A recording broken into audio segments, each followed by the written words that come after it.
Bu dəfə sizi binaçılıq mərkəzindən salamlayıram əziz izləyicilər. Bizi bu dəfə 10 may binaçılıq mərkəzində keçirilən tədbirə dəvət etmişdilər. Tədbiri Binaçılıq Mərkəzi və Azərbaycan Respublikasının Atçılıq Federasiyası keçirdirdi. Tədbirə 50-yə yaxın influencerlər və blogerlər dəvət olunmuşdu. Onların bəziləri özü, bəziləri övladları ilə birgə gəlmişdilər. Gözəl atlarla vaxt keçirdilər. İlk öncə atlarla belə gözəl tanış oldular. Ponilər nədənsə adama yaxın gəlmək istəmirdi. Bu qara at isə hamının xüsusən şəkil çəkdirmək və yaxud sığallamaq istədiyi bir at idi. Bunu da mən biraz sığalladım.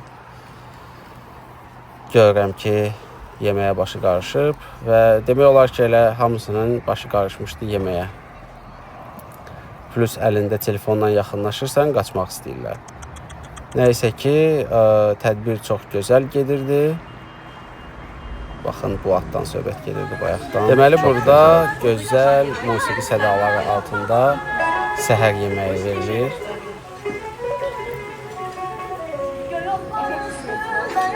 Bu cür gözəl havada xüsusən çox möhtəşəm idi.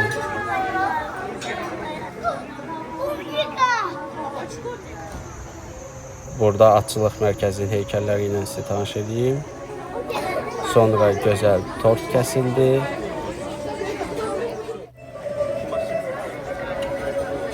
Və artıq gözəl bir çay süfrəsindən sonra da artıq yavaş-yavaş keçirik atların təqdim olunmasına.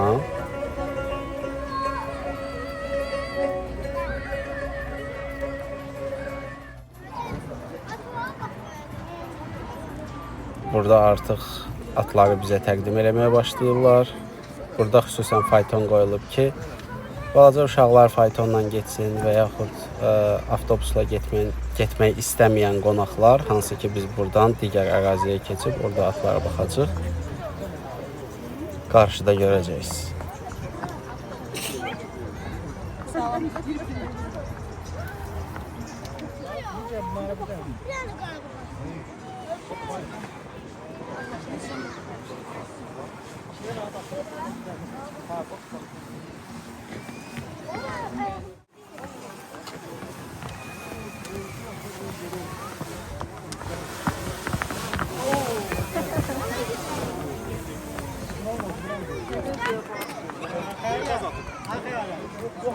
Azərbaycan milli cinsatı var, biri Qarabağla Dilbaz. Dilbaz atı. Bəli, Dilbaz. Əsasən Ağdaş, Ağsuba bu rayonlarda seleksiya olunur. Əvvəl deməli ərəb qanı ilə Azərbaycan kənd atlarının seleksiyasından Dilbaz atı əmələ gəlir. Ondan sonra qan təmizlənərək artıq Dilbaz yerli cinsatı. Bəli. Qarabağ atları əsasən Qarabağda, Ağdam, Şuşa ərazisi. Qarışığı yoxdur onların. Bunların qarışığı. Bunun qarışığı əvvəl olubdur. Ərəb atlarından seleksiya nəticəsində kənd atlarından yaranıbdır. Amma yavaş-yavaş eşidəyin böyük olur. Bəli. Sonradan artıq yavaş-yavaş ancaq öz cinslərini seleksiya eləyək, qan təmizlənir. Təmizlənir Dilbaz atı. Əslən rəngi boz olur. Çox nadir hallarda qara rəngdə də Dilbaz atlar olur. Dilbazdır, bəli.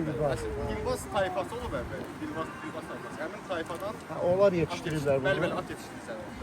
Ondan sonra Dilbaz atı qalırlar. Dilbaz atları Qarabağ atlarına biraz sakit olur, biraz daha cana yaxın olur. Düzdür, Qarabağ atları biraz çılgındır. Bu belə olur. Amma Qarabağ atlarının... Sana gel bura, gel bura. Qasıqlar istəyir ki var. Hələ bir dənə qəşbaq.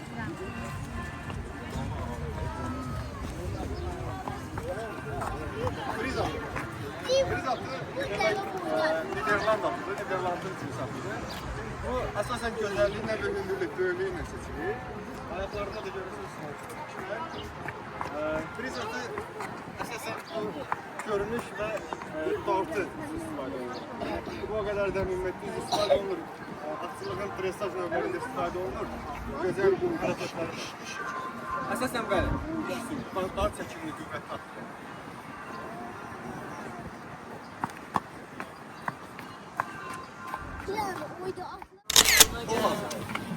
Məskəli Argentinadır. Argentinanın pol atıdır və çox əsasən pol oyunları. Yəni pol oyunlarında istifadə olunur, pol atı. Çox sürətli və dözümlü atı. Yəni uzun müddət hərəkət edilə bilər. Uzun müddət oyun oynana bilər. Sürətli, tez refleksiya. Bu atların saçları kəsilib fikir verdiniz, o birlərindən fərqli olur. Kəsilir ki, rahat olsun. Oyun zamanı əsasən bu indi çox istifadə olunur deyə quyruğu hörülmüyor. Amma yəni quyruğu da hörülür deyə oyunlarda göre mani olmaz. bəli, mani olmasın, hörülmür.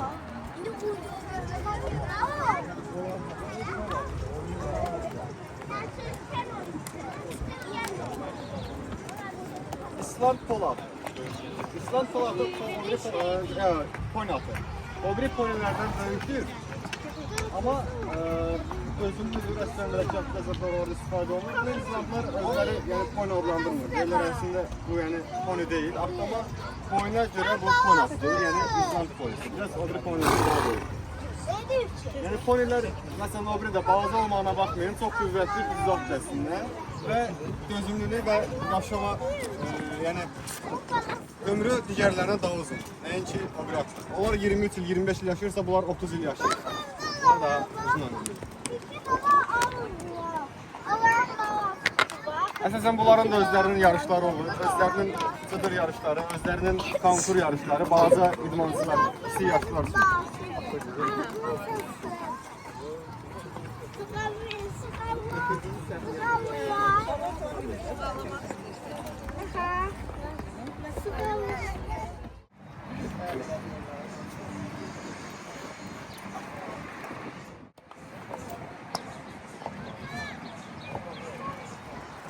Atı mindirmək üçün maşın. Karavan deyə sadəcə olaraq. Ben her gün görürüm, açık vaziyette bir gün sefer. Aa, gördüm.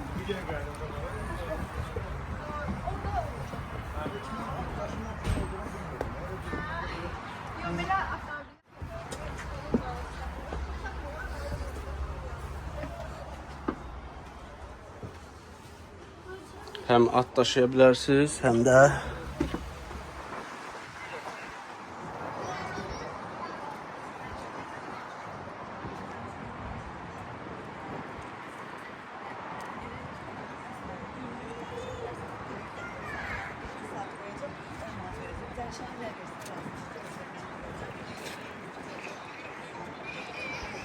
O bağçada işləyir işte. Elə də olanda təcrübəsindən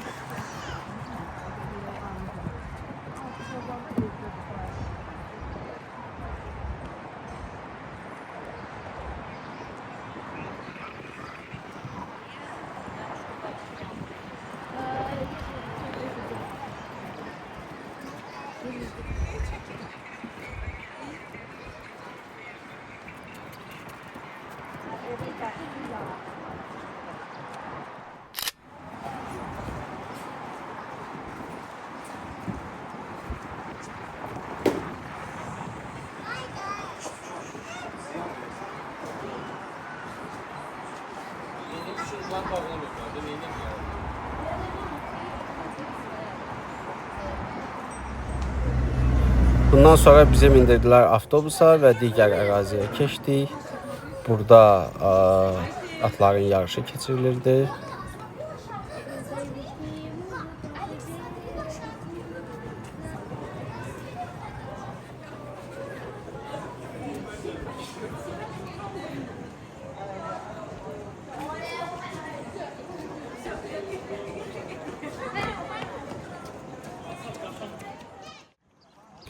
Burada artıq polo yarışı gedir.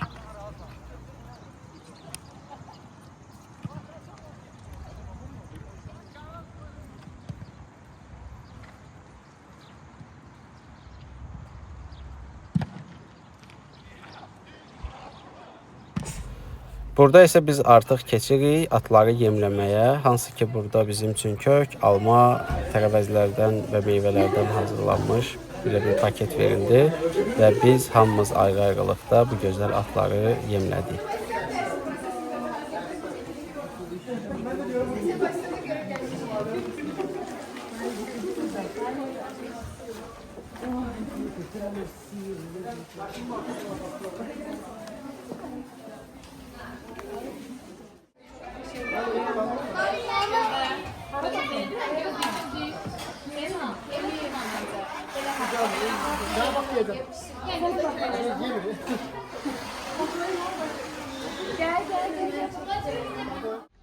Burada isə peşəkar şəkildə at sürmə dərsləri keçilir. Siz də istəsəz binaçılıq mərkəzinə müraciət edə bilərsiniz.